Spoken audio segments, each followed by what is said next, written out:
అయితే క్రైస్తవుల పైన ఈ మిడిమిడి జ్ఞానం ఉన్నటువంటి హిందూ మతోన్మాదులు లేకపోతే మిగిలిన ఎవరైనా సరే వేసే ఒక అభాండం ఏంటి అంటే, వీళ్ళ దేవుడు దిగుమతి చేసుకున్న దేవుడు. వీళ్ళ దేవుడు ఎక్కడి నుంచి? ఇశ్రాయేల్ నుంచి దిగుమతి చేసుకున్నారు. దేవుళ్ళను దిగుమతి చేసుకోరు. దేవుడు దేవుడై ఉంటాడు.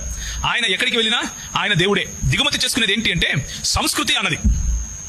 సాంస్కృతికంగా culture by definition is dynamic.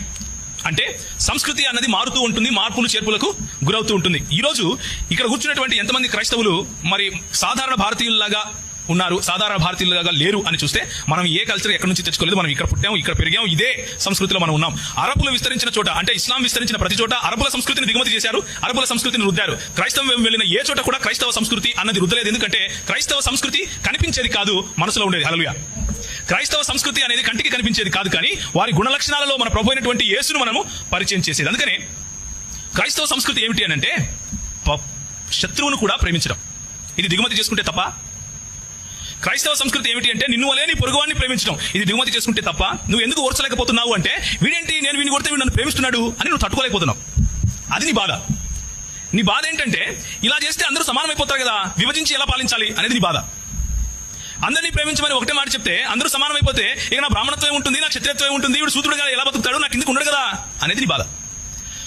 So నీ బాధ కోసం మేము బతకం, సత్యం కోసం మేము బతుకుతాం. దేవుడు ఏం చెప్పాడు అంటే, నేను తండ్రి కుమార పరిశుద్ధాత్ముడు అన్నటువంటి ఒక దేవుని, ద్వితీయోపదేశకాండం 6:4 చెప్తుంది. అంటే షిమా ఇశ్రాయేల్ యాహ్వే ఎలోహిను యాహ్వే ఎహాద్ అని చెప్తుంది. అంటే ఇశ్రాయేలు వినుము, నీ దేవుడైనా లేకపోతే నీ ప్రభు అయినా లేకపోతే నీ ఎలోహిం అయినటువంటి దేవుడు అద్వితీయుడైనటువంటి దేవుడు. ఆయన అద్వితీయుడు. ఆయనను పోలిన వాడు ఇంకొకడు లేడు. ఆయన ఒంటరి వాడు కాదు, ఆయనను పోలిన వాడు ఇంకొకడు లేడు. ఆ దేవుడు తను తాను ఎలా ప్రత్యక్షపరుచుకున్నాడు మన బైబిల్ గ్రంథంలో అని చూస్తే, మనం రాసుకున్నటువంటి బైబిల్ గ్రంథం కాదు, మనం ఇంపోర్ట్ చేసుకున్నది, దిగుమతి చేసుకున్నది కాదు ఇది. దేవుడు తన ప్రజలను ఆయా ప్రాంతాలలో ఆయా భాషలు మాట్లాడే సమయంలో ఆయా భాషలను వాడుకుంటూ వారి సంస్కృతిలో తన ప్రమేయాన్ని చూపిస్తూ ప్రజలను ఎన్నుకొని, వారి భాషను ఎన్నుకొని, వారి సెన్సెస్ ను ఎన్నుకొని వారి ద్వారా రాయించినటువంటి, లేదా పరిశుద్ధాత్మని ప్రేరేపణ ద్వారా రాయించినటువంటి బైబిల్ గ్రంథం చెప్పే ఒకానొక ఏకైక సత్యం ఏమిటంటే, దేవుడు అద్వితీయుడై ఉన్నాడు. ఆయన అద్వితీయుడు, ఆయనను పోలిన వారు లేరు.